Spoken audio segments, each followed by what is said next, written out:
Learning to work with consultants early is extremely key, and it's really important. Hello and welcome to Beauty in the Biz, where we talk about the business and marketing side of plastic surgery. I'm your host, Maley, author of Your Aesthetic Practice, What Your Patients Are Saying, as well as consultant to plastic surgeons to get them more patients and more profits. Now, today's special guest is Dr. Maryam Zamani. She's a young plastic surgeon practicing in Beverly Hills that we'll learn more about. Now, Dr. Zamani attended medical school at Washington University School of Medicine. She then returned home to University of Toronto to complete her plastic and reconstructive training. She's dual board certified by the American Board of Plastic Surgeons, as well as the Royal College of Physicians and Surgeons of Canada, with advanced fellowship training in Canada and the United States, and focuses on aesthetic facial, breast, and body procedures. Now, she serves on the editorial board of the Aesthetic Surgery Journal, as well as the Aesthetic Surgery Journal Open Forum, and has multiple journal and book chapter publications. Dr. Zamani, welcome to Beauty in the Biz. Thank you so much for having me. It's such a pleasure to be here today. Well, so let's talk about you. The thing that everyone loves to talk about is how do you go from fellowship to the real marketplace, and it's typically not a straight line. So could you just give us your journey? Absolutely. So I actually would say my journey has been probably a little bit of a zigzag, if you will. So being Canadian, but having kind of pursued what I deem to be the best training opportunities, whether it was in the US or Canada, I went back and forth a little bit, as you mentioned. And so after my fellowship was completed with Dr. Jim Grotting, who was such an absolute treasure of a mentor, I had the opportunity to go back home to Toronto and partner with another fantastic surgeon, Dr. Julie Khanna, who's a female plastic surgeon and was a previous president of the Canadian Society of Aesthetic Plastic Surgery. So that was my first transition. Was I really wanted to make sure that I was entering a workplace that was allowing me to focus on what I really wanted to focus on, which was private practice that allowed me to cater to aesthetic surgery patients, and really I felt would allow me to utilize the latest in techniques and technologies available to towards that pursuit. So that's how I first made my transition and kind of my first job as a plastic surgeon. I was at that opportunity, which was great. I had very fantastic patients, a great collaboration with Dr. Julie Khanna for about 3.5 years.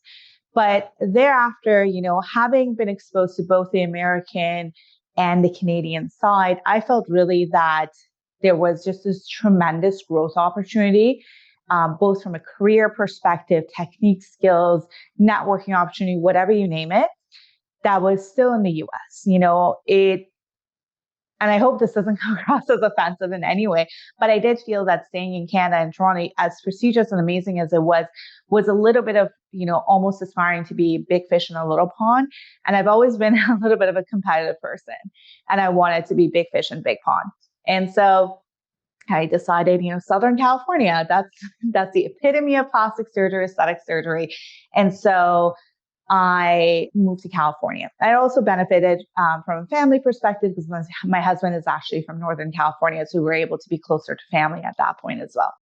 I was going to say, you have to know somebody. There's no way you're sitting in Canada saying, I think I'm going to leave now. Like that was probably a bigger deal than you realized. It is a big deal. And I think it is a very, privileged position to be in, but one that certainly took a lot of work to be in, because it's not easy to just cross borders and be like, well, I'm going to set up shop in the US now. Having done my medical school in the US, I'd already done all my USMLE boards there. So I had all of those exams. So I was able to sit for licensure and everything, past my American boards as well in the US as well. So I didn't need to do an additional examinations, et cetera, the many years it took. I'd already done that, but I had also done that in the Canadian side. So, I always just say, I'm like, apparently I love standardized testing because that's what I keep doing is I go through the American USMLE, the Canadian equivalent of USMLE, do the board certification in Canada, do the board certification in the US. But that did allow for me to be able to explore opportunities that suited my career and also family aspirations. So I think it is one of those things that I sincerely believe if you want to leave the most options available for yourself, you do have to, dig deep and work hard early in your career. And that starts as early as training, as early as medical school, as we all know. But you also didn't set up shop in some little town. You decided to go to Southern California, which is uber competitive. So how did you jump in that? Did you join someone else? Did you decide, no, I'm just going to start fresh and do my own thing? What was that Sure. like?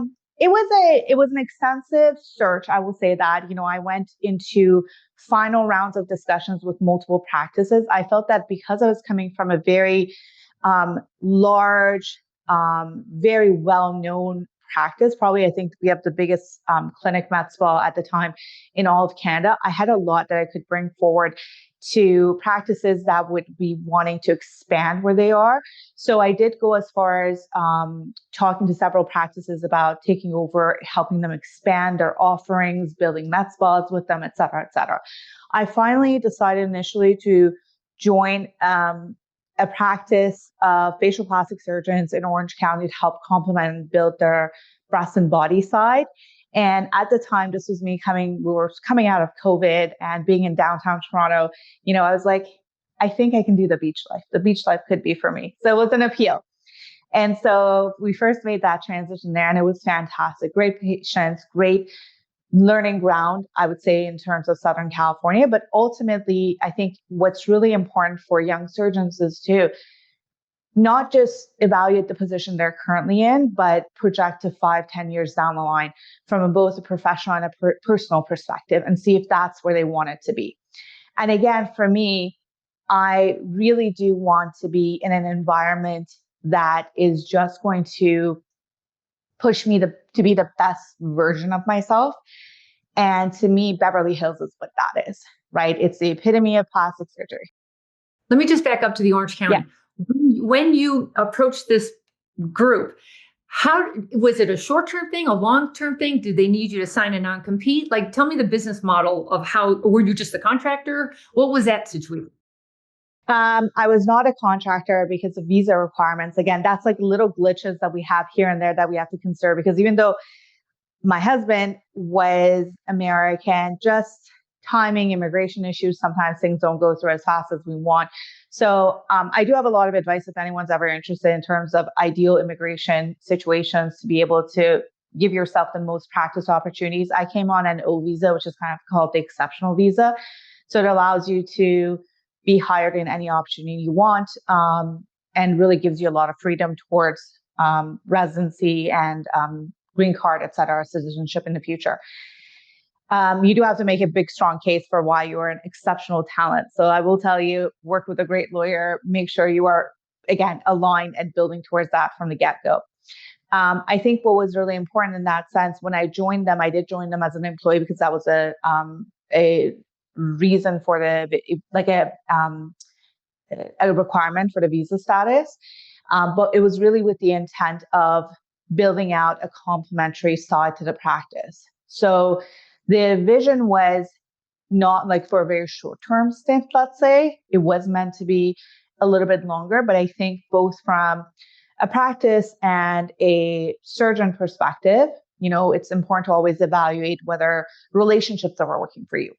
And I think that's one of the most important things that any individual, no matter what stage in their career they are, they always have to be evaluating that. There's no situation that's always going to be a win for both parties. But I think overall, there has to be alignment and growth for both parties. And so you have to be very comfortable having these very difficult conversations early on, and also using the knowledge of others in the industry who know more than you do. So someone like yourself, Catherine, who knows so much about the business.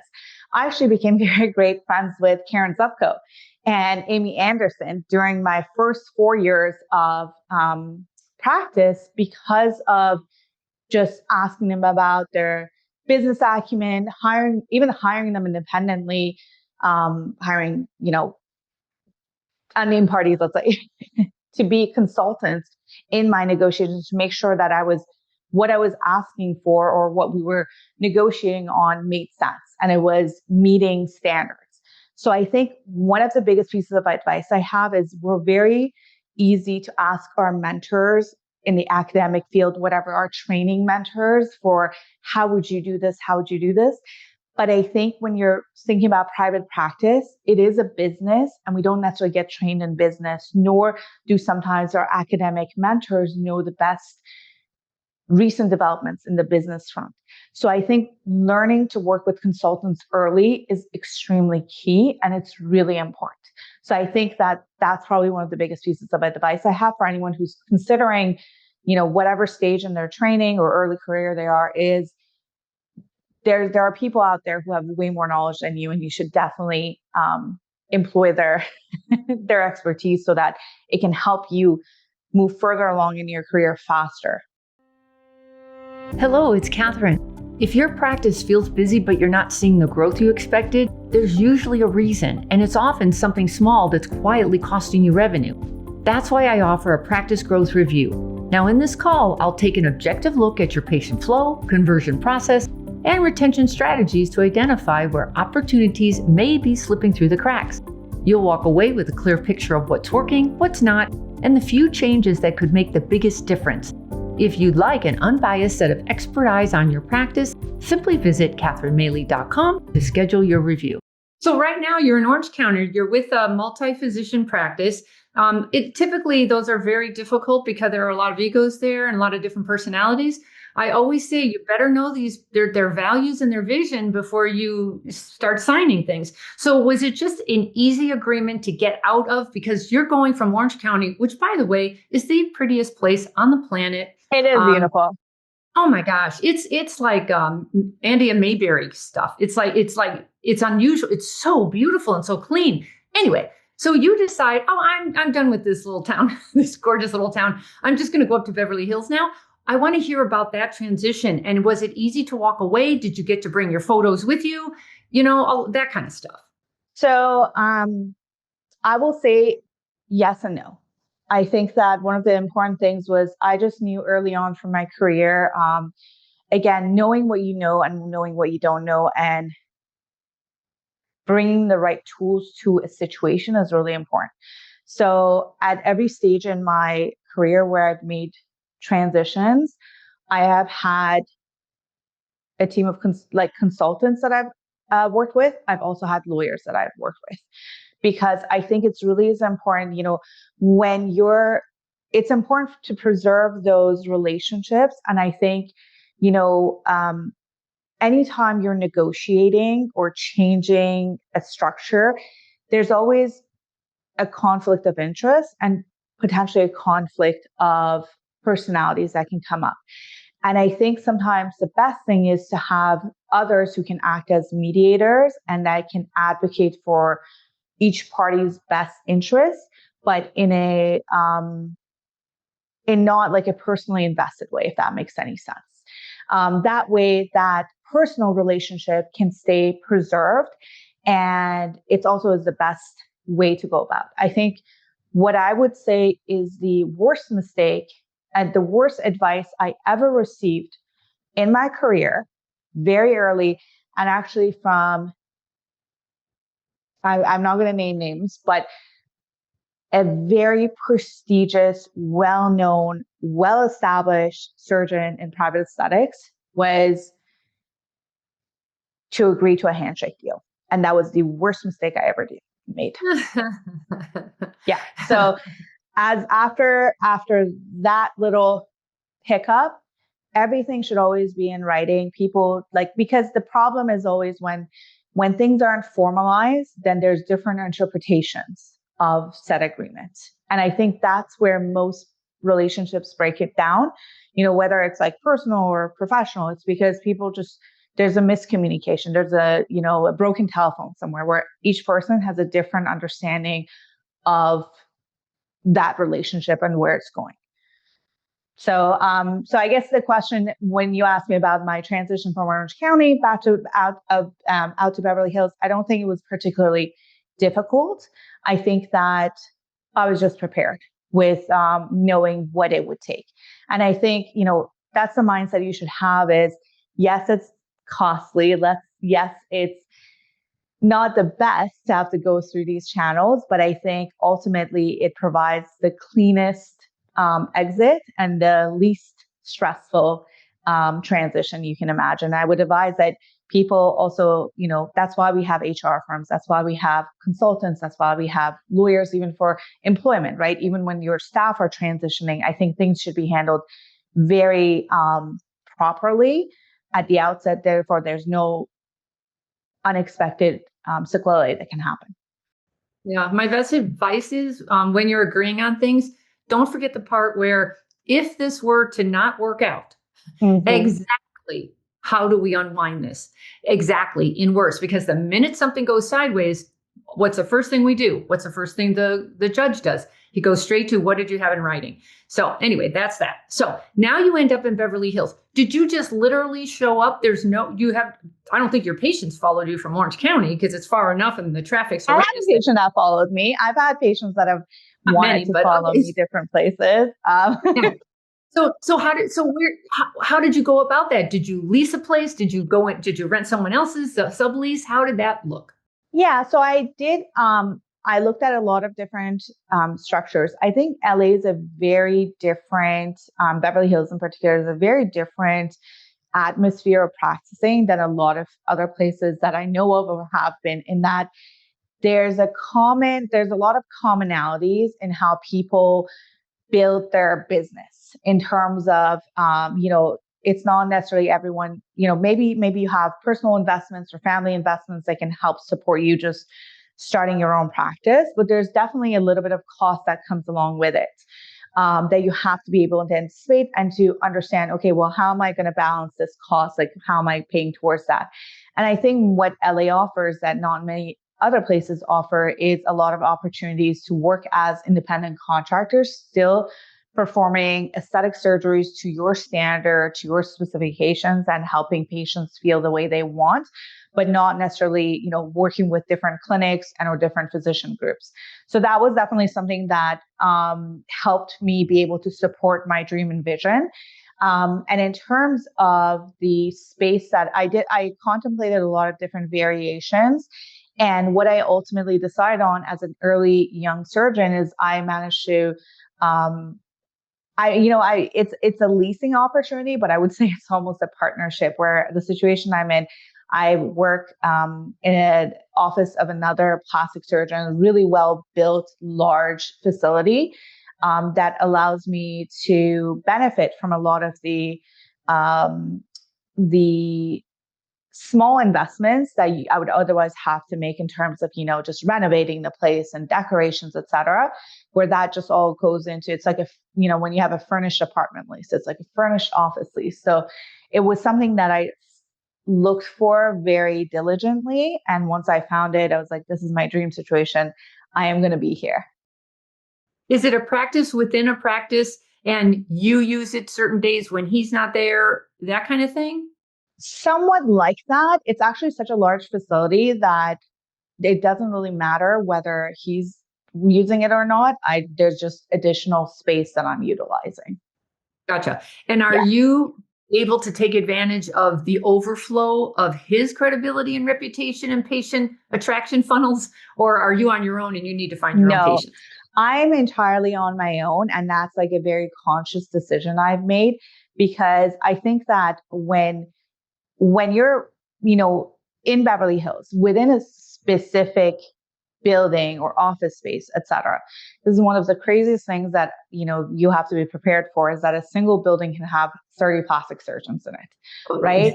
And it is very easy for the lines to get blurred and the waters to get muddied. And I think that there's a lot that has to be said about, understanding that there are a lot of patients. We can all play in the sandbox, but also respecting the rules and showing that respect to each other.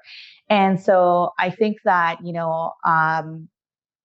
I have no interest in taking anyone else's patients or trying to, muddy the waters. The way I see it is the same as, whether this was just an elevator difference, right? We were in a medical office, kind of like multi-level, or whether it's just an office that's just, 2 floors and I'm on the second floor. It's separate businesses. And that's how we treat it. So the staff in that practice, are they your staff? Are they someone else's staff? So I have my own staff. Gotcha. Okay. I think that's such a good idea, because otherwise the staff has, two Exactly. vision. You have to be and this is something that comes up not just in this kind of situation. I actually think this comes up more commonly when you're in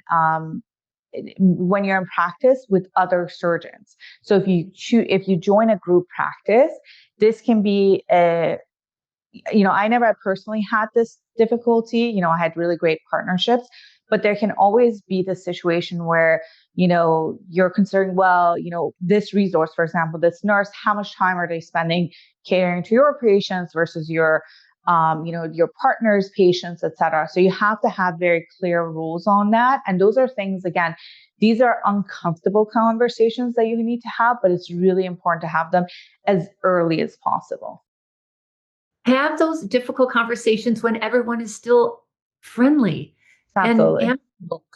Don't do it when everyone's fired up at the end, do it at the beginning when it's still just a conversation, no emotions there. Absolutely. Yeah. Regarding non-surgical, you're a surgeon who wants to do surgery. However, how important, or is it at all important, to also offer non-surgical? I think it's really is important. So I do offer non-surgicals as well. I offer it both privately at my clinic, but also I partner with another clinic who's exclusively focused on non-surgicals, because I think the most important part of what I see is that you have to have many tools in your toolbox to be able to approach a problem, right? When you don't have the entire tool set, you're going to be focused on just one thing that you can offer your patients, right? It's just being like, I have a hammer. That's the only thing I have in my hand. But when you have an entire arsenal at your disposal, then you can speak more confidently and comprehensively to your patients and offer them options. And I think it's important to have that conversation with patients. A lot of times, when patients are coming in and they're, maybe they're a first time filler patient and they're just like a little bit nervous about the idea of overfilled faces, et cetera, that they see on social media nowadays, right? It's so, it takes over, these things go viral.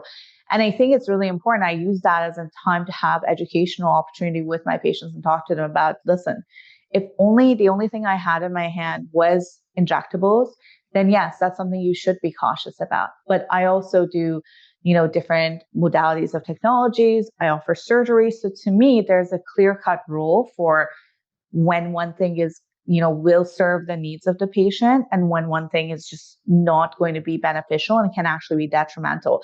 And so I'm able to have these conversations with patients. And we know as surgeons that there's certain things that are non-surgical that are going to just help one, complement the patient's journey and make them feel just more cared after, but also help your results. And the other thing is really from a business perspective is if you're not doing it, they're going to try and find that somewhere else.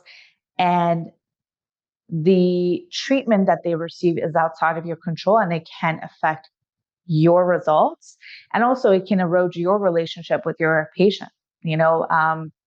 I feel like as surgeons, I hope that we usually play by a specific set of codes where we respect each other's practices and patients, but I'm not entirely sure that that's always translated throughout the entire aesthetic industry.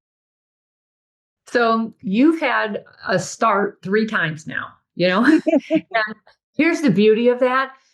You have such a bigger perspective than those who just gave it one shot and that's the only one they know. So you've seen 3 different practices in 3 different areas are able to do the business and the marketing side of plastic surgery. So you got a wealth of experience and education from that. Just in case you didn't know that, I guess that's killer. But what would you say has been the biggest challenge of this start-stop thing? And are you ready to do it again? Like, are you eventually trying to do your own thing? Well, so I will say that the biggest challenge has really been, it takes a while to become known in a market. And so it's a really great feeling. I think we can all recollect the first time that we start to build word of mouth and you're getting those personal referrals, because it's not just such a testament of that patient's trust in you that, they're asking their loved ones, like, you have to come to the surgeon. And it's also such an integral part of business because we all know that word of mouth referrals have the highest level of closure. So, surgical closure. So I would say that probably the biggest challenge with doing the move 3 times and doing it in very kind of, from Canada to California Toronto to California is very, it's a 6-hour flight.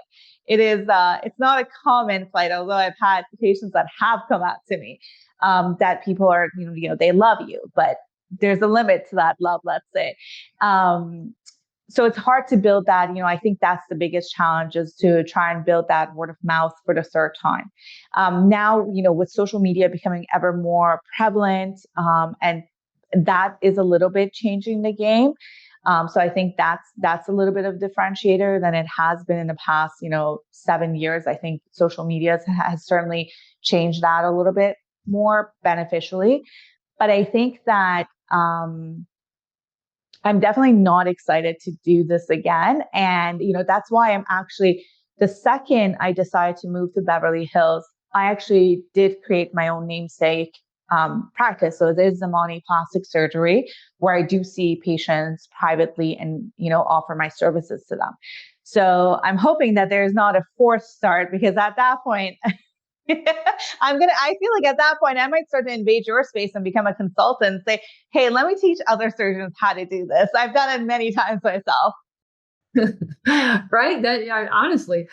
So let's talk about the marketing, because you ended up in Beverly Hills, which is ridiculously crowded. How are you differentiating yourself?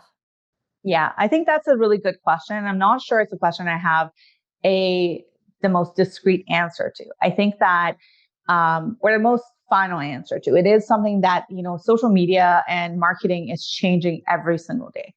And the most important part of it is understanding, when you move to a very competitive area, you have to do that with full understanding of exactly the saturation of the market and what it's going to take to succeed in there.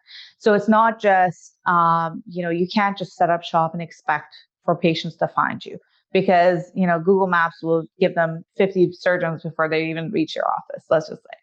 I think it's really about branding is a really important aspect of that. I think that you have to first of all connect with a marketing company that is going to understand your vision and your needs for establishing as a new practice. And I think you have to have a very clear-cut understanding of your brand from the get-go, because every single endeavor, every single post, every single, whatever, your website matters. And you have to be really, really intimately involved in it, so that it's not just, for example, a website that a company built for you. What was really important to me is I actually spent months and months and months working with my company in the aesthetics. Like I was involved in everything from, say, font selection to photos to this and that, because it was really important to me to curate that image from the get-go, because it was something that I wanted my patients to experience from the second the website loads. They have to understand exactly what kind of service that they're going to anticipate. And to me, you have to understand where you're going to fall in that. There's definitely the more volume-based practices that are going to perhaps try and be competitive in maybe their pricing, for example. And then there's definitely the more discerning luxury practices that may be loud luxury, they may be quiet luxury. And I think you have to understand where you are on that spectrum and make sure that it reflects exactly your brand throughout every little touch point, and that it resonates with you, because at the end of the day, when patients see you, they have to feel that there's this, it matches. You want every touch point to be consistent. I think that's one of the most important things. You have to certainly invest a lot, and you also have to you have to be much more on top of marketing. For example, I have strategy meetings with my marketing company as regularly as I think is fit. And I am very direct, and I look at everything and I talk to them and I challenge them.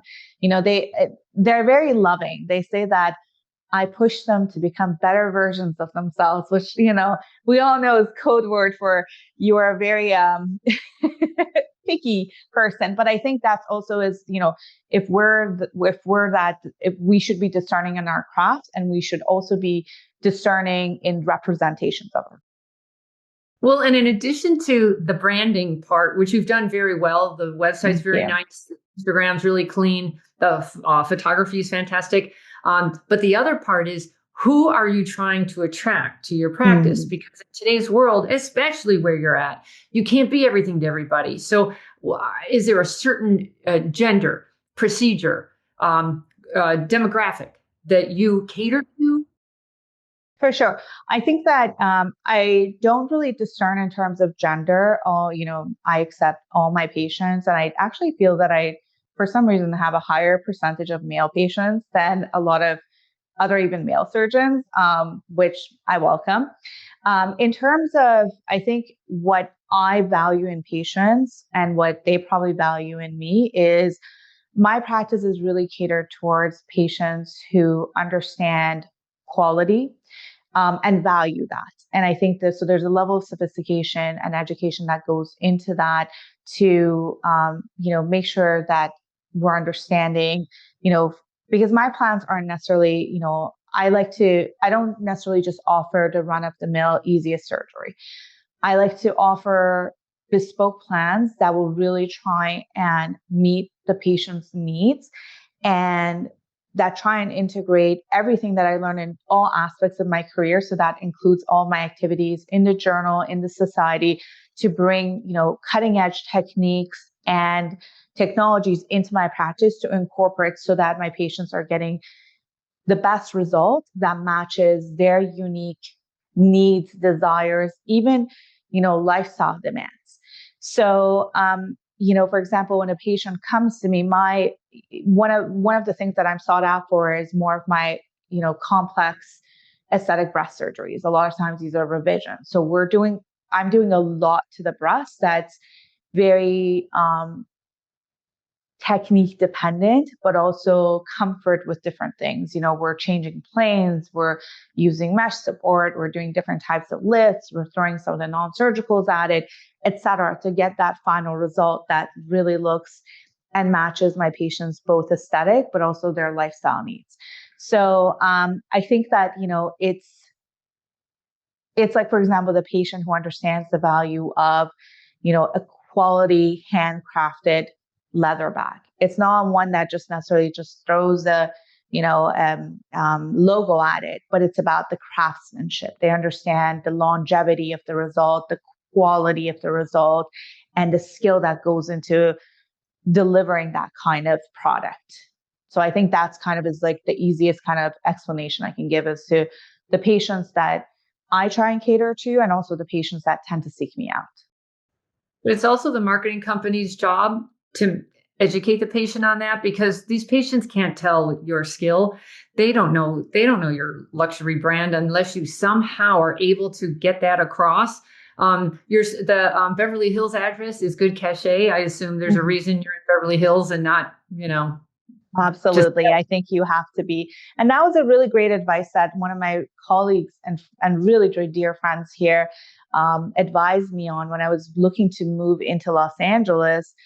I looked at the different demographics, different locations, and initially I wasn't quite sure about Beverly Hills itself. I was very much contemplating it versus other more prestigious neighborhoods. But you have to understand that, when you're paying Beverly Hills pricing, it's for a reason. There are marketing terms that do come with it. People will travel to Beverly Hills. That's why, even though it's such a competitive, saturated area, it's not that we're necessarily just catering to a local, regional clientele, where it's really is an international client base that you are able to cater to. But also, with that comes, yes, you get sought out. There is this, I think well-earned in most cases, shine that comes with practicing in Beverly Hills, because the way I like to think about it is iron sharpens iron. You cannot get by, or I don't think you should get by, just okay results in a place that, there's so many plastic surgeons. I think that you can tell from, seeing a lot of these esteemed surgeons that are here from their result portfolio that they are really, it's about the tiniest minutia that puts their result so much higher than another surgeon's. And it's that being in this competitive field really is important. I think it really pushes you to cater and to deliver the best. And you also stay at the forefront of what's out there. Like akin to that, I was very lucky to actually be able to place the first Motiva implant in all of Los Angeles when I was in Beverly Hills after it was released commercially outside of its clinical investigators. And that's not an opportunity that I would have, I think, had otherwise had I not been in Beverly Hills, nor been as driven to want to embrace what's the latest and best out there. Just a caveat: we don't promote anybody else. Oh. However, if you're going to work with vendors, I say work with the vendors that are going to be the most advantageous for you when it comes to PR and getting your name out there. Some of them are very good at making you famous in a certain market channel, let's say marketing channel. For sure. So I would just pick carefully because they can be super helpful to you, especially if you're young and up and coming. Yeah. I actually think it's really good to also build relationships with the representatives that work in the area. I actually, another very well-known device company, when I was seeking out ORs that had that device so I could use it in my practice because I use it so frequently, the rep was very helpful. And he was like, oh, you're also looking for office space. I have this many recommendations. And I met with some of the greatest surgeons here. And that's actually how I found my current location. So I think the reps just know the locale, the region, and, a lot of them can be extremely helpful to you. Oh, they're amazing. They know they're the feet on the streets. They know who's coming, who's going, who's retiring, who, all sorts of things. They know so much. So be kind to your reps. They're not, they are our friends. They are a wealth of information, boy. They know things that others, you'll never know if you didn't know them. So when I first got into this 25 years ago, I knew all the reps in San Francisco, and they helped me so much understand who's doing what, super helpful. Very important.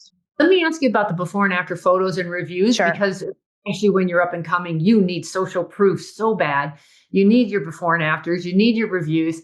Any tips and tricks on how to get them from the patients?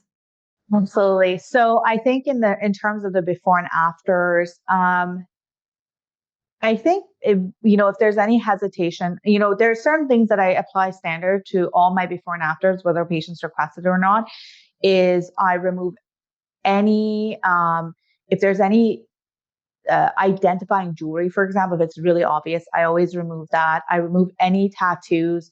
It's very cumbersome to do. I actually do it all myself because I think it's really important to protect patients as much as, they are doing us a favor by sharing their before and afters. I think it takes a lot, and it helps them feel trust in your process and how much you value their privacy when you take these little extra measures.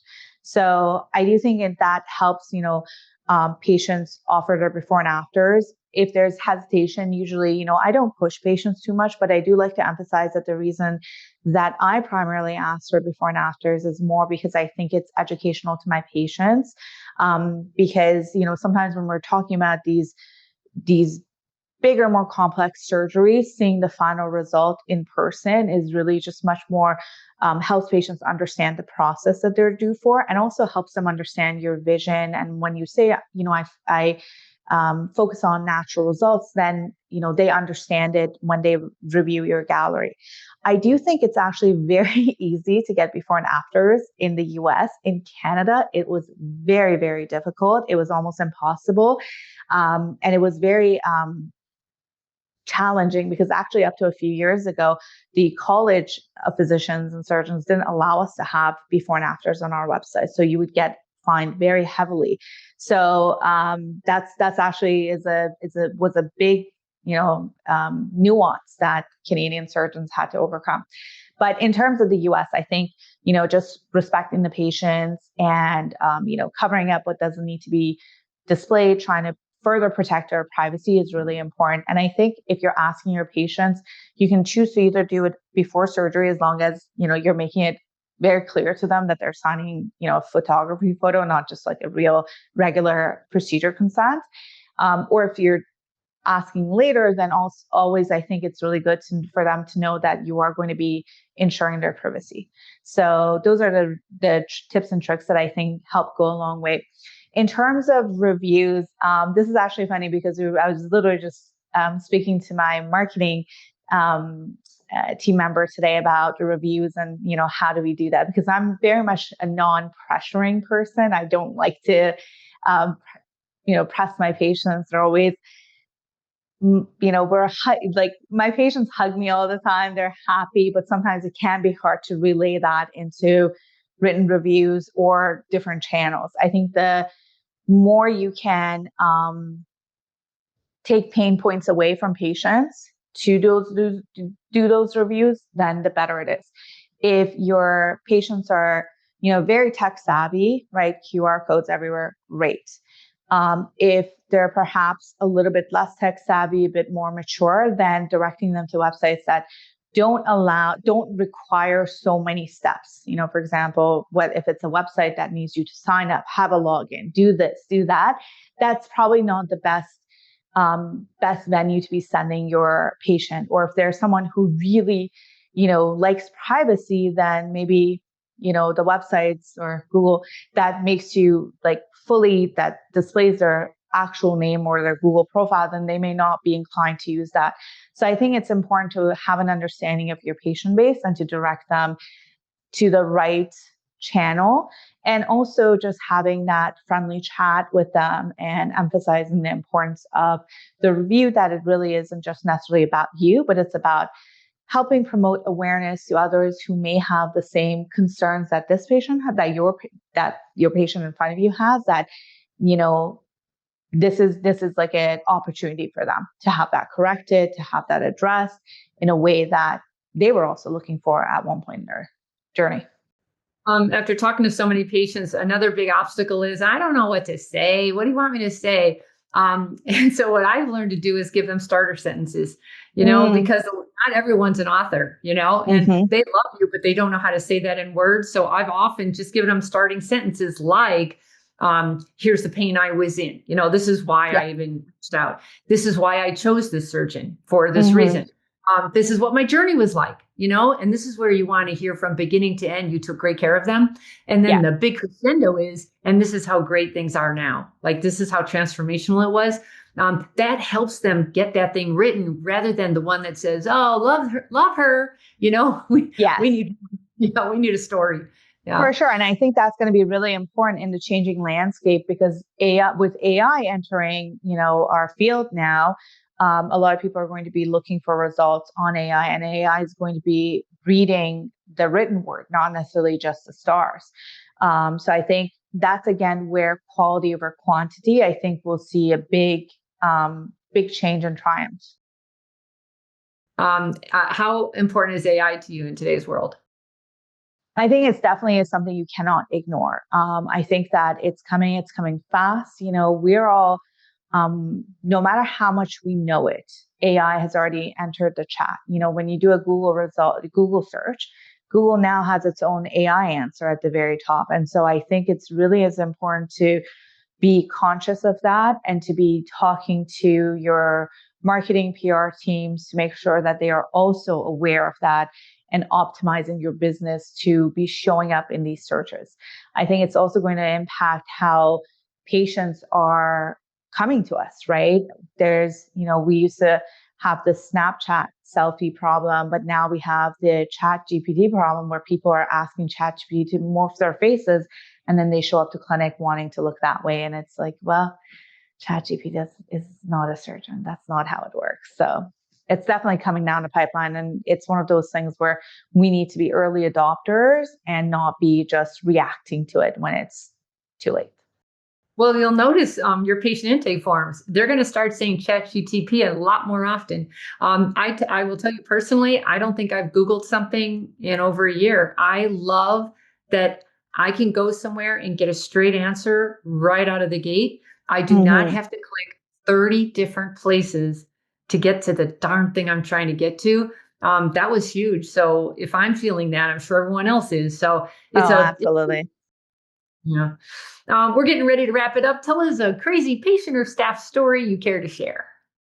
Absolutely love that. So I don't know how this compares on the crazy scale, but I think one of the interesting patient stories I've had recently is an injectable patient who, we all know patients that have different thresholds of pain, but this one particular patient has the highest pain threshold I've ever witnessed. She actually insists that we do her injectables, including lip injections, which we all know is not a walk in the park, without any topical numbing because she doesn't like the fact that she gets swollen, the typical amount of swelling.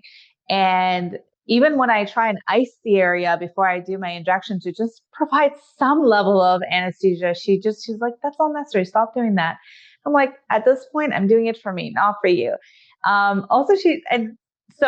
I find that really crazy that I have a patient who's able to tolerate so much pain, but also her appointments always to be, she seems to like to come after dark, and she insists that the only thing she wants that helps her through the treatment is to be playing horror podcasts.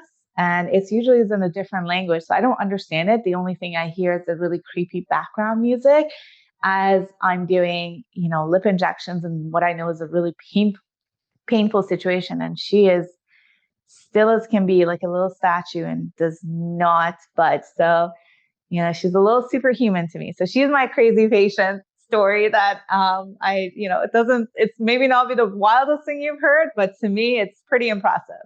That's pretty crazy though. Oh, It's, wow. Okay. it's pretty crazy to me. Tell us something interesting we don't know about you.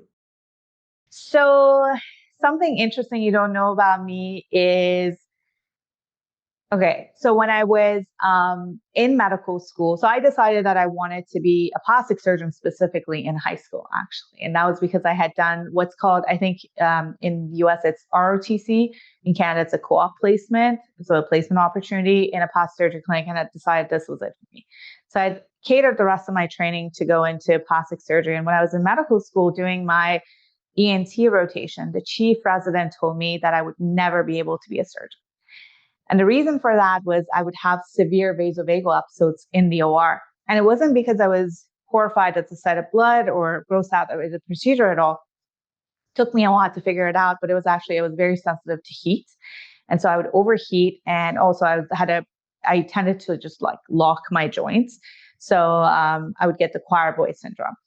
And I used to do everything to make sure I would last in the OR as long as I could. I would actually, before going into surgery as a medical student, stand at the sink and just splash cold water on my scrub top to get it completely like ice cold in the OR, so that I would try and combat that, the warm stimulus that was causing me to vasovagal. I went on medication. I did everything.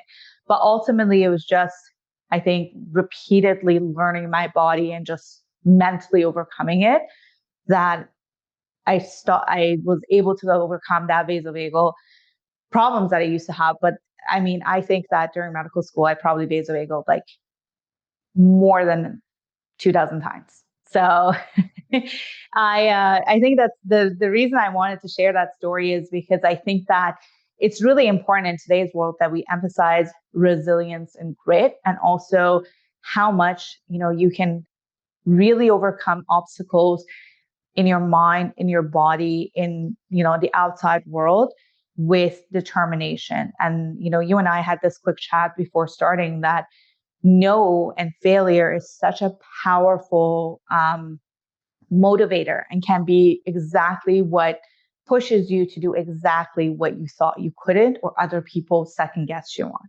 So that's my story that I actually haven't shared with anyone before. So I mentioned to you, all of my success is due to a whole bunch of negativity in the background, and nobody ever sees any of that. And that's why we're not supposed to compare ourselves to other people. You will never know what they go through internally or externally to get where they are. So stop judging everybody. That I'm going to learn that someday. But I also know that you came from Iran as a little girl.